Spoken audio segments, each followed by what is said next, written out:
بسم الله الرحمن الرحيم هل كان واحد اسكو جوجو maanta rag khiyaara ونونا sheekan ina haya way rag hadii isku yimaado waa in wada sheekaysiin mar oo sheeka qaas kaga siiyo ma garatay maanta waana khamiis jamca soo dhow fasax baa iska yahay sheeka yar baan ku tuuriyaa marka waa sax hadda ka hor baa waxa iska sheekho iska shidayar oo wadaad ah baa wuxuu guursaday gabar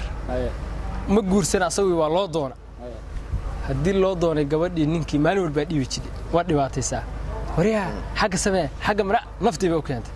heer wuxuu gaaray markuu mawliidka galo majaajka mawliidka iyo markuu aado oo barafuunka lagu soo buufintay ka orsay dhaado naag baa kugu soo buufisay waa ninka sheekha miskiinka maxay tahay waxaasi war naagta adigu ninka ku keenta maalintii dambe ninkii intuu markuu salaada tukado intuu qolkiisa hoos ka xirto ilaahay baryaxula ilaahay qofta qof dhaanta